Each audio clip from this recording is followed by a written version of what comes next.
Welcome to Audio Gyan with Kedar Nimkar, a podcast that documents insightful conversations with Indian designers, artists, musicians, writers, thinkers and creatives of all types. Catch us on iTunes or visit audiogyan.com for more Gyan sessions. Here's your host Kedar Nimkar.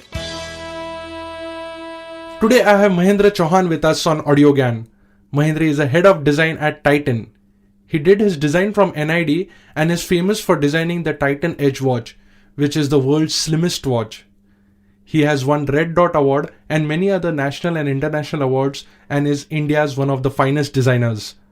With over 12 years of experience in the industry, Mahendra has indeed taken up the watch industry and the watch design space with a storm. And today we are here to discuss more about it. So thank you, Mahendra, for giving us your time and welcome to Audio Gyan. Thank you, Kedar. This is absolutely privilege to be part of this show. Yeah. Thank you. So Mahendra, can you tell us what is the brief history of watches across the world? So actually history of watches in India is not that old. Mm-hmm. Okay. So I will take you through global history of timekeeping and then we'll come to India. Yeah. Okay. So the first known time-telling device was found in Egypt. Okay. And that was in Valley of Kings and it was dated 1500 BC. Okay. So that was a sundial. Okay. So sundial is actually shadow clock. And it requires extreme amount of craftsmanship and very precise knowledge of latitude and longitude to make them work flawlessly. But knowing Egyptians and the kind of things which they've done in the past, for them it was not a very challenging task. So they have mastered this whole art of making sundial. Okay, but sundial was having a lot of limitations. Okay, you can't see time during cloudy weather or during sea voyages where your coordinates kept on changing. But in spite of all this, sundial was very, effective tool for timekeeping for many centuries. Okay. In fact, till 14th century, to be more precise. Well, 14th century is a golden century for timekeeping, I would say that. Because this was a century when, Da Vinci and a lot of creative designers, they were experimenting on new kind of machines and mechanisms. Okay. And these guys, they started installing big clocks in the public squares. Okay, so if you visit Venice or Prague, the famous tower clocks are essentially from this time. Okay, so the 14th century is known as a very golden century for timekeeping in general. So what happened that as time progressed, slowly these bigger clocks, they have started becoming smaller and more portable, and pocket watch was formed. So you can say that it took almost 200 years from those bigger clocks to transform into something which is more smaller, into pocket watch format. So as time progressed, slowly the bigger clocks have started becoming smaller and portable, and pocket watch was born. So this is, I think, 17th century. But Kedar, you won't believe that till then, nobody's ever thought to use these devices on wrist. Okay.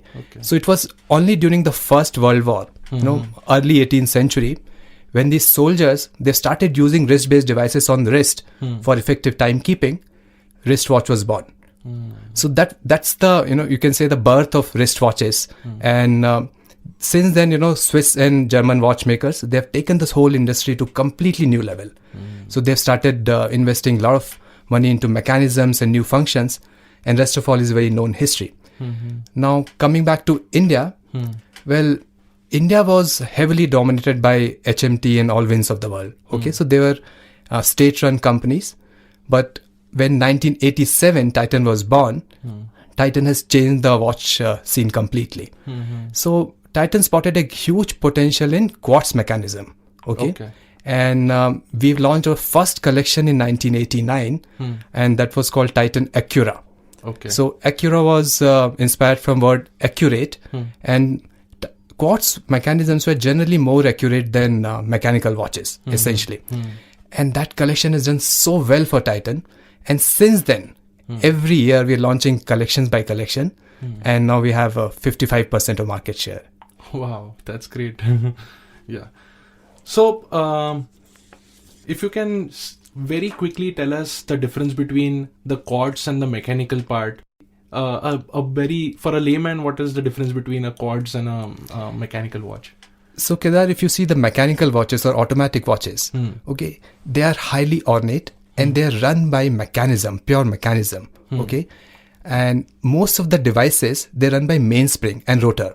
Okay. While quartz watches, they have electronic circuit. Okay, so they are like any other electronic product. So there's a PCB and there's a quartz crystal. Okay, and quartz crystal has a frequency. So it runs on 32,678 hertz per second. Okay, so that frequency defines the circuit, completes the circuit. So quartz watches are very easy to make. It's easy to manufacture, and probably the battery consumption is also very low. So in that way, quartz watches are very mass production friendly. While automatic watches are extremely precise in terms of the manufacturing technique, but they are also very expensive to make. Yeah, I think that's why these high-end Rolex automatic watches are slightly... Yeah, most of the Swiss industry, they work on automatics. Yeah. Luxury watch market is always about automatics.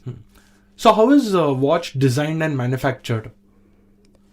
Well, Kedar, watches are highly unique products. Okay, and they are the probably only live ticking machine which you wear on your body on a daily basis. Okay, so in that perspective, it is extremely important to know, especially as a watch designer, for whom you're designing for, essentially your customer, your end customer. So as long as you have visibility and understanding of the end customer, then the whole design process becomes much simpler. Okay, but still there are 5 important pillars which defines most of the design philosophy behind Titan watches. Okay, so they are, you can very well say that they are strength of Titan, their design philosophy of Titan in that way. So first and foremost is the concept of desirability. Okay. So our watches have to be desirable enough to be picked from the stores where hundreds of other watches of competitors also displayed in its full glory. Okay, so the desirability quotient of the watches should be really high. So this is the fundamental principles on which we work with. Sorry, I'll cut you here. These fundamental principles are from a designer standpoint or from an overall company standpoint? From overall company standpoint. Okay, continue. Yeah. Second thing is about functionality. Okay, so watches should not be just a piece of art. They have a purpose to serve. Okay, the fonts, the typefaces which we use, they have to be legible. Form has to be ergonomic. Watch should hug the wrist very well. Watch should serve the purpose of time telling. Okay, so these are the fundamental functionality which we don't compromise in terms of watches. Third, and in fact one of the very important thing with respect to the Tata group, it's about concept of authenticity. Okay, so our watches have to be authentic. So be it in terms of design details or the service which we offer, or the material which we source, or the kind of finish, non-toxic plating which we use, authentic design details are must for all our watches. So I think this is one of the really important principle behind Titan watches. Fourth pillar is about dynamism, and our watches have to be dynamic in character, because if you see, time is very dynamic. It's always moving, it's always ticking. So we have defined it as a fundamental pillar of our design philosophy. Fifth, and I think this is the most important principle in a way, is about concept of expressiveness. Okay. Because we just don't design watches. We design watches which narrate a story. So every watch of the particular collection should narrate a story to consumer. Okay. So the concept of expression, okay, via product is very important for us. So concept of expressiveness is very important part of our design philosophy. So these are the fundamental 5 principles which define most of our watches. In terms of manufacturing, I think the whole expanse is wide and open. Okay, you will have watches which are handmade, hand polished, while on other hand you'll have watches which are made in 5-axis CNC machines, and even polishing is done by robotic hands. So it all depends upon what kind of money which you are putting behind the watch. But the thumb rule is, the more expensive the watch, more it will celebrate craftsmanship. Craftsmanship of technology, craftsmanship of finishing. But in general, okay, most of the watches, they are made by forming. So you take a steel or metal blank, and you have to go with forming of multiple times to get the desired look. And every watch, goes in multiple stages of operation and multiple stages of finishing before it comes on your wrist. That's very interesting. And so what are the nuances which make then each watch different? Like as you mentioned just now about the craftsmanship, are there any more parameters on which each watch is uniquely identified or fits a particular segment, or how does that work exactly? Well, Kedar, watch is made of 4 different components. Okay, so you will have a bezel ring with a glass, either mineral or sapphire. Then you have a case, okay, which contains essentially a mechanism, hands and dial, and this is a very important part of the watch. Then you have a back cover, okay. So back cover is the closure of the container. And it helps you to make water resistant watches, essentially. And lastly, you will have leather or metal bracelet, okay, which completes the overall look. So these 4 components defines the watch. But there are 4 external factors, okay. They define the differentiation which we can offer in the watch, okay. So we call it as a quadrant of design differentiation, okay. First and foremost is the consumer profiling. Okay, consumer profiling is very important to define the form language of the watch. Okay, I'll give you an example. Like a watch designed for a traveler would be very different from a watch which is designed for an athlete.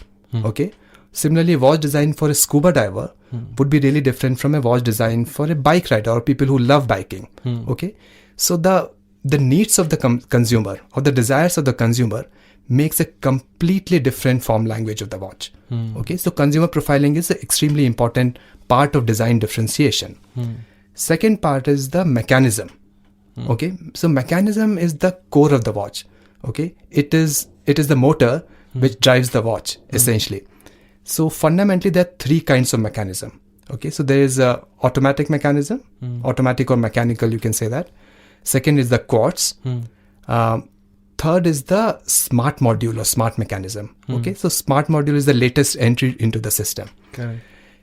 What is more important for us is to figure out what function these mechanisms are going to serve. Okay. Like, do you want a watch which will have 1/100 seconds of chronograph with the tachymeter function, or will it be a watch which will just measure your activity and give you probably heart rate? Or do you want a watch which is just a plain 3 hand and everything, there's no other detail in it? Okay, so there are hundreds of mechanisms which can be used, modified or customized to define the look of the watch. So mechanism plays a very important role in differentiating any design. Okay, third point is the design character itself. Okay, so it is the strongest element which help us to differentiate one watch from another. This is also designer's play field. Okay. So product semantics plays very important role. The kind of line, curve, geometry, proportion, texture, whatever you use, it helps us to differentiate one watch from another. Okay, so design character is the core of watch design in general. Okay. Last but very important is the price point. Okay, because price point can define or dictate form language. Okay. So what kind of module which I am going to use, what kind of finishing which I am going to propose in the watch, in fact the kind of material which we'll opt for, or the production methods, everything is governed by hard reality of price point. So price point also is one major design differentiator. So these fundamentally there are 4 design differentiator. So you'll have price point, then there's a mechanism, then there's a design character, and the most important is the consumer profile, which help us to define every new design in a very interesting way. So I'm just curious to ask you here, and earlier also as you mentioned that the craftsmanship or those also define the price point. So from a manufacturer standpoint, these things are very clear, but what the manufacturer thinks is it being represented in a showroom where the people go and buy watches? Are people really sensitive to go in for a particular segment, or they are just like as price point only? Like how sensitive are general buyers also to these things? So Kedar, it all depends upon people to people, you know. So there are certain people who are really sensitive about design details. Okay, so they will not compromise on various parameters. While for some, I think the price point is the only differentiator which matters. So it's completely depend upon, you know, what kind of price segments you operate with. But in general, I've seen in India people are evolving towards design sensibility. So you will have set of people who are really appreciative of such kind of design details.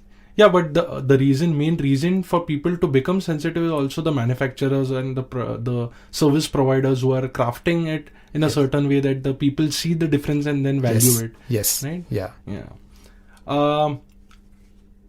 So going back a bit and trying to ask you again, what are the challenges while building a watch? I mean, I would like to just have a comparison between what were the challenges maybe 20 years back and now with the new like technology empowerment. What are the new challenges? Well, 20 years ago, I was not in watch industry, so my perception might not be that correct. But if I would imagine a scenario, then probably that was the world when internet was just starting up, and you know, Google was not even born, and computers were big and bulky. Processing speed was super slow, and in terms of manufacturing, I think CNC machines were very far and fewer. Okay. So clearly that was a very different world. Okay, but with respect to watch, or if you see a watch perspective, that world was very unique and very nice, because there were hardly any products which would show you time. So there were no mobile phones, there were no laptops or PDAs. So watch was having monopoly of time. Okay, and it was considered to be one of the really prized possession. You know, people used to enjoy owning the watch. So watch was enjoying that cult in that way. Now, in current situation, in current context, time is everywhere. Okay, you don't need a watch to see a time. Okay, so it's very important for a watch designer or watch industry in general to recraft the whole watch proposition in a way so that we can attract younger clients to our store, essentially. So having said that, it's not that people are not buying the watches. Okay, you know, Titan is selling close to 15 million watches every year, and our growth rate is also pretty high. So people are still buying the watches, but I think the purpose of purchase has changed drastically. So you don't buy a watch for seeing that time. You buy a watch because it completes your look, because it's a fashion statement. It's more of fashion accessory. So for us, I think the other challenge is to figure out newer consumer insights, okay, and newer use cases, you know, which can, you know, bring younger audience in a very great way to the watch buying space. Can you also briefly tell us how was or in form of a case study, like how was Titan Edge as a watch evolved, or what were the constraints and how did you come about it, like a form of a case study in a nutshell? So, well, see, Titan Edge is the slimmest watch in the world. Okay. So mechanism is just 1.1 mm thick. Okay. So it's that thin mechanism. Okay. So the challenges were to craft a watch and, you know, propose to consumer essentially and give all the design details while respecting the thinness of the mechanism. Correct. Okay. So the first watch which we launched, okay, that is the first Edge, this was just 3.6 mm. Okay. Wow. So imagine the mechanism itself is a 1.1 mm and the overall dial, strap, hands and everything all put together, the case was just 3.7 mm. Okay. So that was the, I think, biggest manufacturing challenge in terms of giving the correct design tolerances, you know, still giving the look of the watch which people will appreciate while retaining the slimness. But problem with that mechanism, that mechanism torque was not that big. Okay. Okay. So torque is actually a function which drives the hand. Okay. So if your torque is not that big, then your hands will be slightly smaller. Okay. So what we noticed few years back, that people are looking for a bigger watches. Okay. So the moment you go for a bigger watches, obviously smaller hands might not look nice. Okay. So with the Edge skeletal, which we launched few years back, we have crafted a new construction, which is a case-in-case construction, where two cases are joined together and mechanisms are held with 2 sapphire glass. Okay, so that was very unique construction. So in that way, we have respected the torque of the movement and still given a user an option of buying a slightly bigger watch. So that was the Red Dot award which we got for the that skeletal edge watch. Superb. So with the new technology coming in watches, like I've seen few of the TED Talks where Ken Robinson was narrating a story where he said that his daughter, I think, said, "What a useless watch, it just shows time." So yeah, the question is geared towards that with the new technology coming in and like the watch having just 2 simple functions is perceived to be a useless watch, right?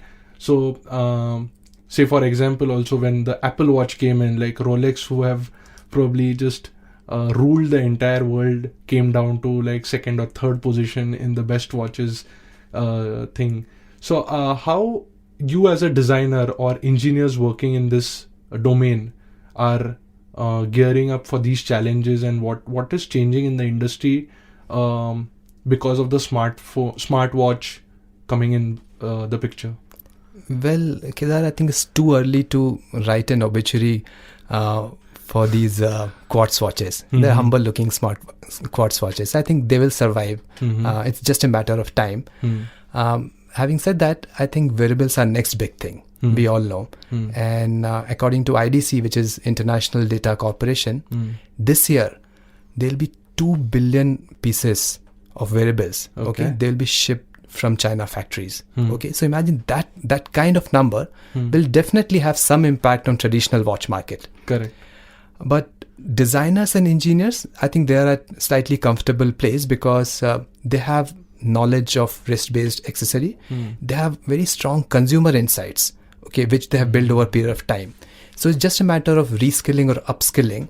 So that's what we are doing at Titan. We are learning new skills. We are upskilling ourselves with respect to interaction design, physical computing, sensor and electronics, PCBs, so that we can swing along the smart wave, essentially. And in fact, in Titan, the line, or you can say lines between traditional design disciplines, okay, they're also blurring very fast.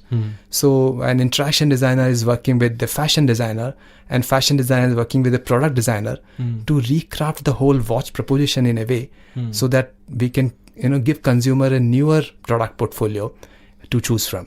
So I think we are taking all the step to swing along the smart wave. Yeah. So from a design standpoint, are there any